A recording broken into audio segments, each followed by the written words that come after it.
tal, chicos? ¿Cómo están? Buenos días. Buenos días. Buenos días. Permítanme que estoy buscando los recursos. Buenos días.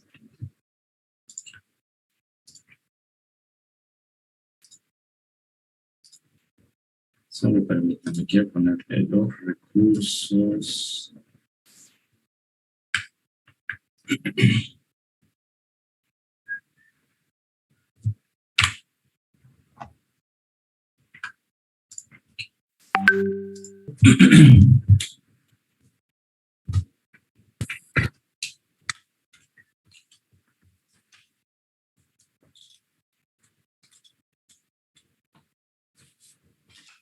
Bien, el día de hoy vamos a hablar acerca de algunos conceptos fundamentales, ¿verdad? Obviamente no voy a leer los materiales, sino que les voy a explicar las cositas, aunque sí es más interesante, ¿no? Entonces, bien, vamos a avanzar aquí, ¿verdad? A la siguiente. Y bueno, obviamente esto aplica no solo a esta clase, sino que a todas las clases, ¿verdad? Siempre pregúntense ustedes por qué esta clase está en mi plan, ¿verdad? ¿Por qué? ¿En qué me va a ayudar esta clase a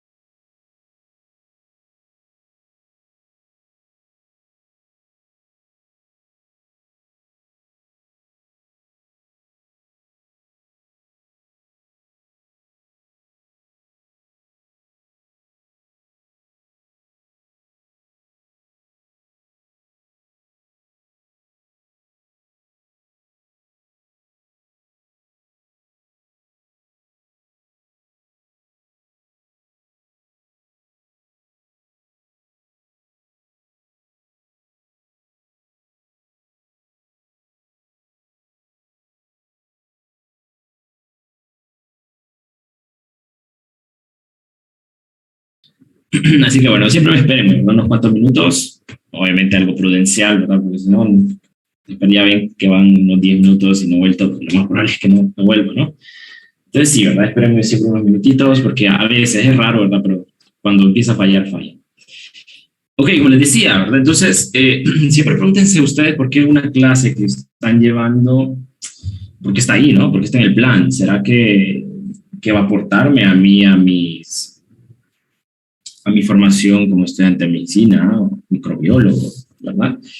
Y bueno, la clase estadística, pues digamos que tiene una importancia bastante grande y no solo en el área de la salud, sino que en casi cualquier área de las ciencias, en economía, finanzas, en física, ¿verdad? Desde las ciencias más complejas hasta las ciencias más básicas, las sociales, por ejemplo. Bueno, a ver, básicas, entre comillas, ¿verdad? Porque las ciencias sociales también son bien complicadas. Entonces, la estadística nos puede ayudar en cualquier área, ¿verdad? En cualquier área, y sus usos van variando dependiendo del área que se le da, ¿no? ¿Y por qué la estadística es tan importante entonces? Bueno, es porque la estadística es bien general, ¿verdad? Es muy, muy general. Si ustedes leen el concepto, de hecho acá lo podemos leer, ¿verdad? Dice que la estadística, dice que es una ciencia que lo que hace es recolectar datos, organizar los datos, consolidarlos como un grupo, analizarlos, ¿verdad? E interpretar dichos datos. Si se fijan, un concepto muy general, muy básico, ¿verdad? Muy, muy amplio. ¿Datos de qué? ¿Verdad? Entonces, debido a esta generalidad del concepto de estadística, digamos que le podemos aplicar a casi cualquier área, ¿verdad? Porque datos podemos sacar de cualquier grupo de cosas o personas que nos interesen, ¿no? Qué sé yo, puedo sacar datos de partículas en un acelerador de partículas, puedo sacar datos de, qué sé yo, personas que compran un producto o personas que circulan por una avenida, puedo, qué sé yo, sacar datos de la vida de un virus en el cuerpo humano, ¿verdad? Puedo sacar datos de de casi cualquier cosa. Entonces, básicamente la estadística lo que hace es pintar un problema de la vida real en números. O sea, ustedes tienen un problema en la vida real, apliquen la estadística para ustedes poder pasar ese problema a números. Y con los números, pues digamos que pueden hacer pues, cositas, ¿no? Pueden sacar conclusiones que es al final lo que nos interesa a nosotros. Eh, y obviamente en este caso lo que les interesa es la bioestadística, que es básicamente la estadística aplicada al área de la salud, ¿no? Durante la clase, digamos que los ejemplos siempre van a estar enfocados a eso, ¿no? A personas enfermas, padecimientos, virus, ese tipo de cosas, ¿no? ¿Cómo se llama? Dietas o lo que sea, ¿no? Siempre van a estar enfocadas los problemas en esta clase al área de la salud, ¿verdad? Para que se den una idea más o menos de cómo puede ayudarles, ¿verdad? Que bueno, la verdad, estadística, el uso más inmediato que creo que le podrían dar es en el proyecto que hacen ustedes al final, o algún estudio que tienen que hacer, ¿no? Ahí les puede ayudar mucho estadística. Pero bien, perdón. Aquí, pues, básicamente es para darles una idea de qué es estadística, ¿verdad? Y estadística lo pueden aplicar a otras áreas más complejas, como les digo, física, economía, y todo. Bien, importante. Resulta que hay dos formas de hacer estadística. Una es la descriptiva y la otra es inferencial. Ambas son totalmente distintas y tienen enfoques distintos. Ustedes aplican estadística descriptiva cuando quieren describir un grupo de datos obtenidos. Qué sé yo, ustedes tomaron 30 personas y a estas 30 personas les interesa conocer, qué sé yo, el peso de ellos, ¿no? O el índice de masa corporal, o lo que les interese, ¿no? Y entonces, pues digamos que recolectan los datos, los analizan y bueno, al final ustedes muestran a las personas o al profesor o a quien sea que esté interesado en los datos recolectados, ¿no? Cuánto pesa la persona o cuál es el IMC más alto, o cuánto pesa la persona, cuál es el máximo peso, la persona que menos pesa, el peso promedio, el peso más común o el peso más frecuente. Todo ese tipo de cositas las abarcan ustedes en la estadística descriptiva. La palabra lo dice, ¿no? Describir, y eso es lo que hace, describir un problema. Ahora, en el caso de la estadística inferencial, la cosa va un poquito más allá y es un poco más compleja, pero muy, muy útil también. Y es que básicamente lo que establece es que, a ver, ustedes en la vida real, cuando hacen un estudio, ustedes toman un conjunto pequeño de observaciones. Como les digo, pueden ser personas, bacterias, vehículos, lo que ustedes deseen estudiar, ¿no?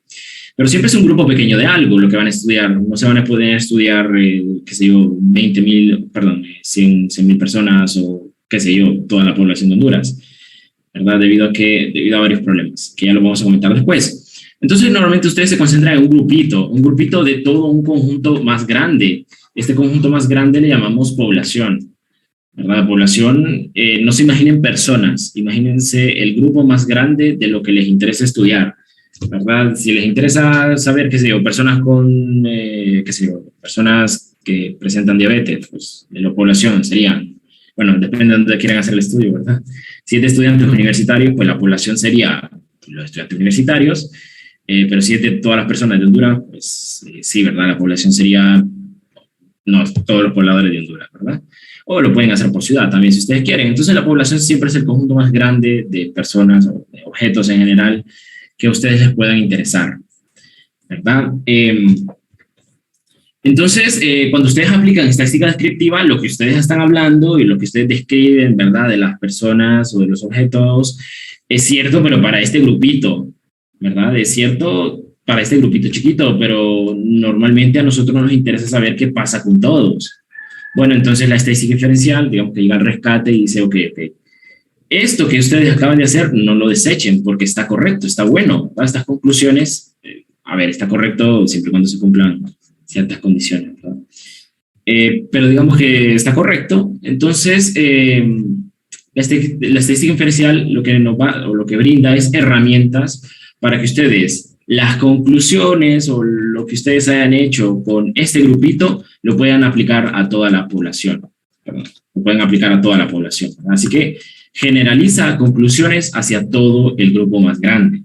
Así que de ahí viene la palabra de inferencial, ¿no? Infiere, ¿verdad? De un grupito chiquito a todo, a todo. Entonces, básicamente, eso serían las dos estadísticas, ¿no? La descriptiva, que toma un grupo chico y, bueno, puede ser toda la población también, ¿no? pero lo que hace es describir la información obtenida en gráficos, en tablas, o como ustedes quieran. Y la inferencial, pues sí, ¿verdad? Ya lo que hace es generalizar generalizar la información o las conclusiones que ustedes hayan tenido. Entonces, mucho ojo, ¿verdad? Típica pregunta de examen, son ramas de la estadística, descriptiva e inferencial. Bioestadística, no, bioestadística no es una rama de la estadística, ¿verdad? Solo es un tipo de estadística de las tantas que hay, ¿verdad? Es una estadística aplicada al área de la salud. Se los comento porque es una pregunta que falla en casi todos los exámenes. La bioestadística no es una rama de la estadística, solo hay dos, ¿verdad? Bien, cositas interesantes que deben tener en cuenta. Bien, primero, ya comenté que era una población, ¿verdad? Es el conjunto más grande que a ustedes les puede interesar estudiar, ¿verdad? No se imaginen personas. En su caso, es que en su caso tampoco pueden ser solo personas, pueden ser bacterias, ¿verdad? O qué sé yo, cualquier cosa que les interese estudiar, ¿no? Entonces, población, solo imagínense el conjunto más grande de lo que les va a interesar estudiar, ¿verdad? Bien, las poblaciones pueden ser finitas y pueden ser infinitas. A ver, si se ponen a pensar en la vida real, ustedes se ponen a pensar, ¿existirá una población infinita? Bueno, es que en estadística decimos población infinita no porque sean realmente infinitos. Recuerden que cuando nosotros hablamos de infinito, no es un número. Infinito no es un número. Infinito es una idea, ¿verdad? Es un símbolo que utilizamos para representar una idea. La idea de que algo no tiene fin, ¿verdad? Entonces, ¿existirán poblaciones en la vida real que sean infinitas? Pues infinitas como tal, no, ¿verdad? Pero es que en estadística denominamos poblaciones infinitas a las poblaciones a las cuales no conocemos cuántos elementos hay, ¿verdad? O sea, a ver, una población finita, fácil, ¿no? Es la población en la cual sabemos cuántos elementos tiene esta. La población de Honduras, la población en el mundo, ¿verdad? La cantidad de planetas en el sistema solar, ¿verdad? Son cosas que nosotros ya conocemos. Ejemplos de poblaciones infinitas, de las cuales no conocemos cuántos son. La población de hormigas. Obviamente no existen infinitas hormigas en el planeta Tierra, pero no sabemos cuántas son. Entonces se considera una población infinita debido a eso, ¿verdad? O las estrellas del universo. Obviamente no existen, bueno, a ver, puede que sí existan infinitas, ¿verdad? Infinitas como tal. Pero bueno, por ahora, digamos que, a ver, sí son infinitas, ¿verdad? Entonces, en este caso también consideramos que sería una población infinita porque no sabemos cuántas hay. Sí, da siempre un estimado, pero en realidad no se sabe cuántas hay. Entonces también sería una población infinita, ¿verdad? Sí, ¿verdad? Con el universo es complicado, ¿verdad? Especular porque nunca se sabe.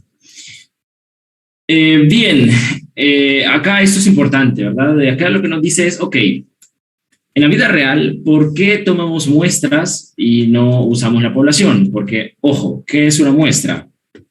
Una muestra es una parte, es un sector o es una partecita de alguna población.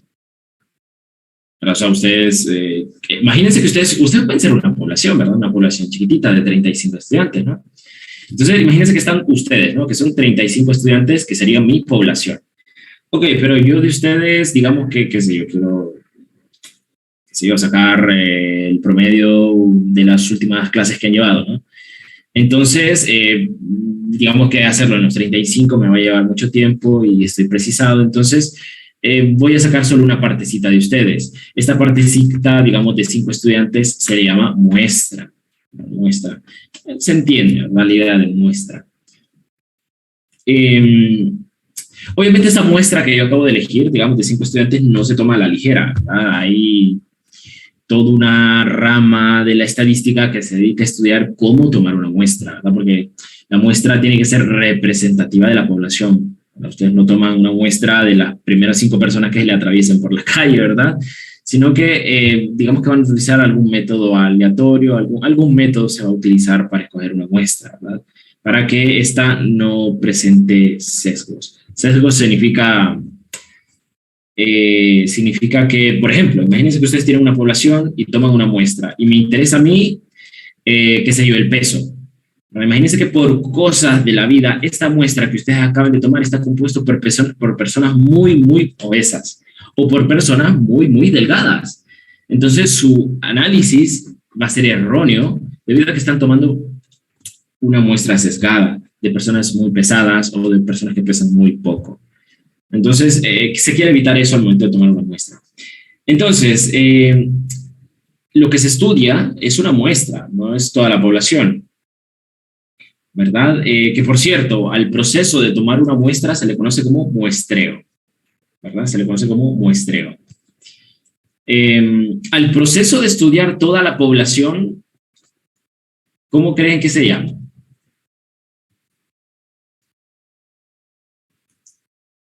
Al proceso de estudiar toda la población. Fíjense que al proceso de estudiar toda la población se le llama censo. Ya han escuchado esa palabra, ¿no? Bueno, censo es eso, ¿verdad? Es estudiar o recoger datos de toda la población, ¿verdad? Y los censos son bastante caros, ¿verdad? Son bastante caros. Entonces, ¿por qué muestrear en vez de censar? O sea, ¿por qué estudiar una muestrecita o una partecita en vez de estudiar toda la población? Bueno, por varios factores. Uno bastante importante es el económico. Obviamente, es más fácil tomar 30 personas y estudiar 100 personas y trabajar con ellas que censar. Imagínense ir a los 9 millones de hogares o buscar datos de 9 millones de personas. Eso es bastante caro monetariamente porque el personal que tienen que contratar y todo, ¿verdad? Otra cosa, es muy tardío, cuesta mucho tiempo estudiar toda la población, ¿verdad? De cuánto tiempo pasan, ¿verdad? Para censar todo un país, por ejemplo. Mientras que una muestra ustedes la recogen, digamos que en un día y al día siguiente están trabajando en lo que ustedes vayan a estudiar, en algún informe. Entonces, también, ¿verdad? Por el factor tiempo. Siguiente, se cometen menos errores sistémicos o sistemáticos, ¿verdad? El error sistemático es el que depende de la persona. Es ese error que cometen los encuestadores, ¿verdad? Obviamente, al encuestar a 9 millones de personas, es muy probable que se equivoquen más personas al momento de recolectar la información que con 30 personas, ¿no? Entonces, también incluso por errores de ese tipo es mejor, digamos, tomar una muestra, ¿verdad? Entonces, bueno, estos son puntos a tener en cuenta, en cuanto a población y el concepto de muestra, ¿verdad? Aquí hay un ejemplo para que ustedes lo lean, ¿verdad? De qué es una población y qué es una muestra. Y bien, esto, técnica de muestreo, ¿verdad? Aquí me voy a tener un poquito rápido para hablarles de qué es esto, ¿no? Técnica de muestreo, lo que nos habla a nosotros es la forma correcta en la que ustedes pueden tomar una muestra, ¿verdad? Que represente muy bien a la población. A ver, cuando ustedes tienen una población y ustedes quieren escoger una partecita de ella, una muestra, ustedes quieren, en el escenario ideal, de que esta muestra sea un vivo reflejo de la población, ¿verdad? Quieren que sea una mini población, o sea,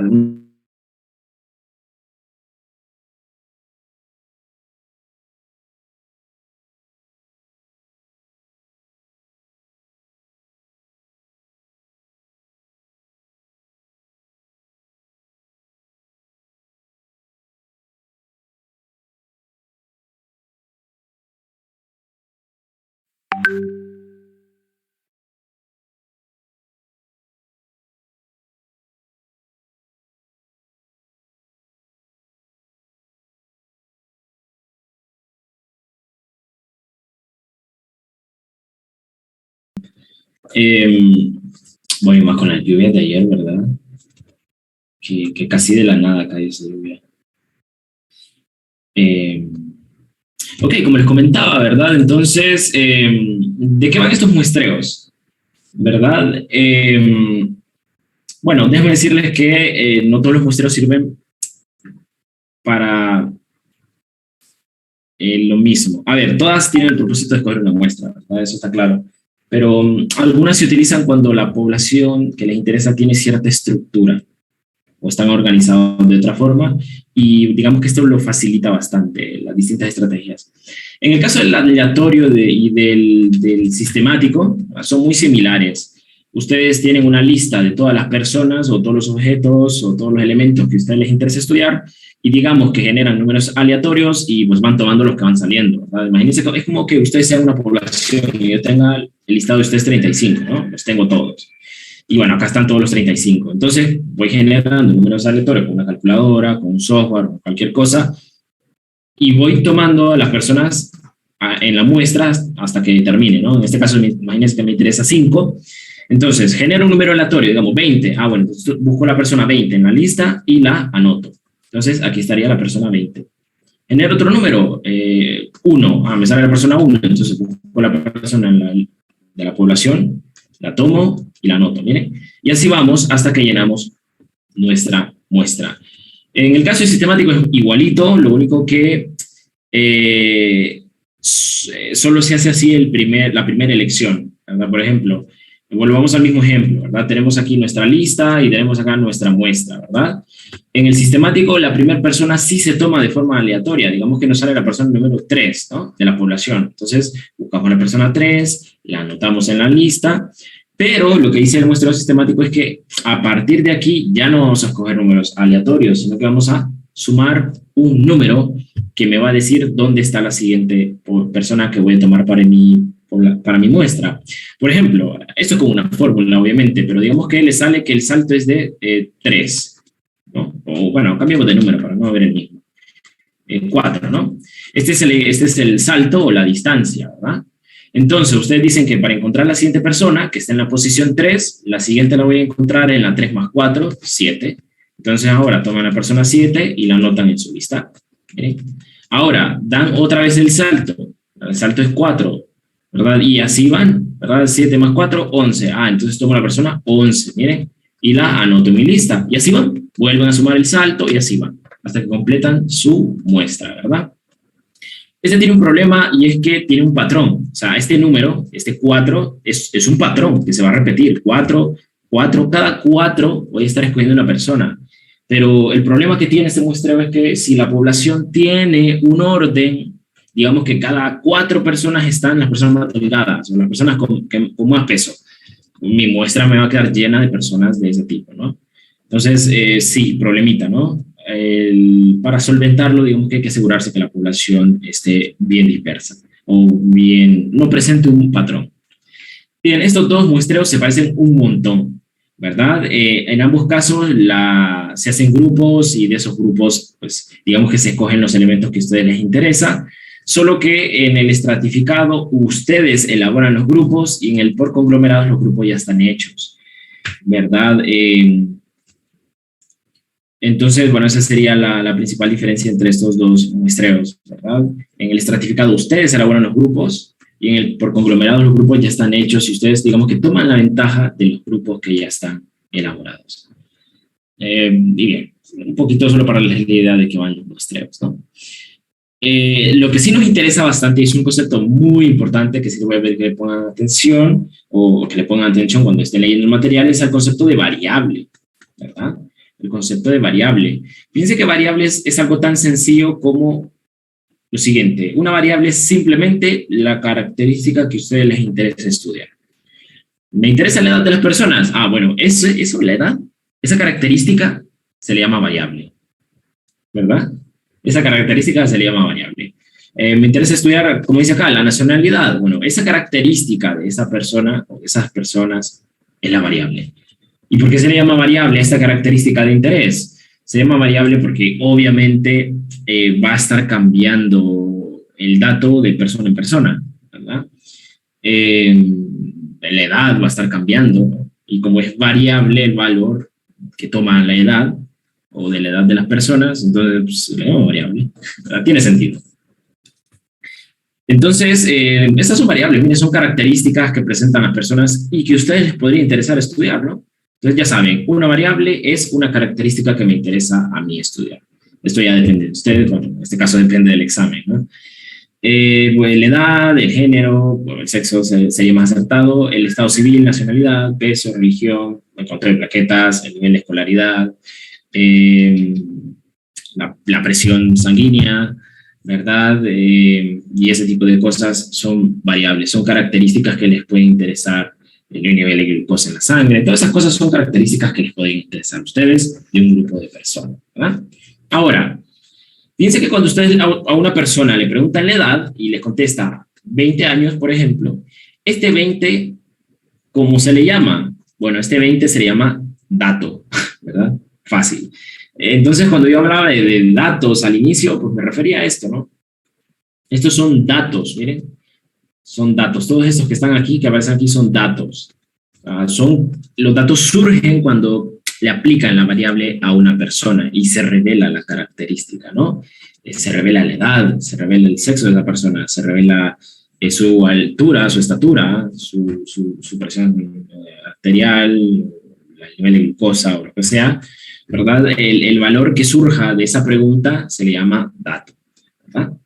Y bueno, algo muy importante es que ustedes sepan clasificar las variables en función del dato, ¿verdad? Porque las variables se pueden clasificar en función de los datos. Si ustedes se fijan en esta columna, no todos los datos son iguales. Ustedes ven algunas que son números, otros que son palabras, y dentro de las que son números, pueden ver que unos son enteros, otros son decimales, ¿verdad? Entonces, ¿se pueden clasificar las variables en función del dato? Y la respuesta es que sí, ¿verdad? Aquí sí está la clasificación, sí, acá está, ¿no? Las variables se pueden clasificar en dos, en las variables que tienen datos numéricos y las variables que tienen datos que son palabras o letras. Por ejemplo, la edad, ¿verdad? La edad es una variable que tiene un dato numérico, ¿cierto? La edad de 20 años, 25, 30, lo que sea, es un número. Y tenemos variables que son palabras, letras, o que indican una cualidad de algo o de alguien, que, pues, por ejemplo, qué sé yo, el estado civil, ¿no? El estado civil nos revela una característica o una cualidad de alguien, si está soltero, si está casado, si está viudo o está en unión libre, ¿no? Entonces, esos son los dos tipos fundamentales de variables, las numéricas o cuantitativas, numéricas o cuantitativas, o las que nos dan una cualidad o un atributo de alguien o de algo, que se le llama cualitativas, ¿verdad? Por eso de cualidad. Tiene sentido, ¿verdad? Entonces, perdón. Esto, entonces, como les decía, ¿verdad? Tenemos esa clasificación principal. Variables que son, que indican cualidades, que son palabras básicamente, como la profesión, ¿verdad? Me indica si es maestro, si es abogado, si es mecánico, lo que sea, ¿no? Y tenemos las variables cuantitativas que son numéricas. Ok, pero fíjense que las cualitativas y las cuantitativas se pueden subdividir, ¿verdad? Se pueden subdividir. Y voy a empezar con las cuantitativas, ¿verdad? Las variables numéricas cuantitativas las puedo dividir en dos, en discretas y en continuas. Estas siempre en función del dato, ¿verdad? Las discretas son números enteros y las continuas son números decimales. Así de sencillo, ¿verdad? Una forma fácil de identificar si es discreta o no una variable es, ¿servirá para contar la variable? Esa es la pregunta que se deben de hacer. ¿Servirá para contar esa variable? Por ejemplo, el número de camas en el hospital. ¿Será esa variable una variable discreta? Bueno, ya sabemos que es numérica porque la cantidad de camas pues tiene que ser un número. Pero ¿será discreta o será continua? Pues las camas se cuentan, ¿no? Vamos a contar 1, 2, 3 hasta llegar al total de camas que hay en total, 20, 25, 30, las que hayan, ¿no? Entonces, en este caso, si contamos, digamos que son discretas, ¿verdad? Cantidad de bebés que nacen, cantidad de estudiantes matriculados, ¿verdad? O pueden identificarlo también a simple vista, perdón, viendo si es un número entero, o sea, si no tiene decimales. Si este número no tiene decimales, sencillo, es discreto. Se acabó la historia, ¿verdad? Ahora, si no tienen los datos, si no tienen acá cómo aparecen los datos, pues háganse la pregunta, ¿sirve para contar esa variable o no sirve para contar? ¿Verdad? Otro, por ejemplo, las continuas. En este caso sí tenemos datos o números con decimal, miren, con un puntito, con valores después del punto decimal, ¿verdad? Y estas variables ya nos sirven para contar, como el precio de un producto, ¿verdad? Ahí que les cueste 6.50 algo, ¿verdad? Entonces no es un número entero, no es que es algo que me sirva para contar, ¿verdad? O la estatura de una persona, ¿sí? Entonces tengo cuidado con eso. Es típico, ¿verdad?, de que confunden discretas con continuas, así que tengan cuidado con eso. Hay variables que pueden ser ambas, ¿verdad? Y esto se las tienen que especificar ustedes. Por ejemplo, la calificación de un examen puede ser un número entero porque así los está calificando el profesor, digamos 70, qué sé yo, 68, cosas por el estilo, ¿no? Pero también puede ser un número decimal, por ejemplo, 68,5. Entonces, en este caso de que hayan variables que pueden ser ambas, fíjense en los datos, fíjense en los datos. Y si no hay datos, pues pongan la que ustedes crean que es la más adecuada para el entorno, ¿verdad? Para lo que trata el problema.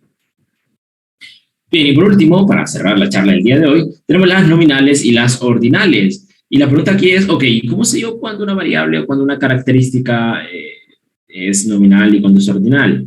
Bueno, fíjense ustedes en la categorización que presenta la variable o en cómo divide a la muestra esta variable. Por ejemplo, bueno, religión ahí lo vamos a dejar, pero color de ojos, por ejemplo, tenemos en este caso solo tres, ¿verdad? Tenemos café, verde y azul. En este caso, bien que tenemos una división de tres, ¿verdad? O sea, me refiero a que una muestra o un conjunto o un grupo de personas, en este caso la variable la divide en tres partes, ¿no? En personas con ojos color café, en personas con ojos color verde y personas con ojos color azul, ¿no? Entonces, para saber si una variable obviamente es cualitativa, porque miren que son palabras, o me indica una cualidad, en este caso me indica qué color de ojos tiene esa persona. Para saber si es nominal o es ordinal, pregúntense, ¿el color de ojos representa un orden? O sea, ¿puedo ordenar las personas en base a esta categorización? Pues fíjense que la respuesta es que no, porque ¿qué color pongo primero? ¿Azul, verde, café o verde, café, azul? ¿Y ese orden tiene alguna influencia o no tiene nada? Pues en este caso, pues no, ¿verdad? Obviamente no da un nivel de una sensación de orden, cosa que sí da, por ejemplo, el nivel de escolaridad. Tenemos primaria, secundaria y de pregrado, universitaria, ¿no?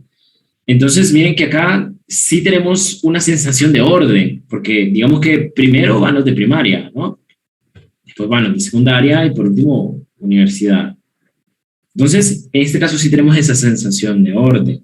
Qué sé yo, el nivel de infarto, estatus socioeconómico, ese tipo de cositas, digamos que sí dan esa sensación de orden, ¿verdad? Jornada de estudio, mañana, tarde, noche, también son categorizaciones que dan esa sensación de poder ordenarse, ¿no?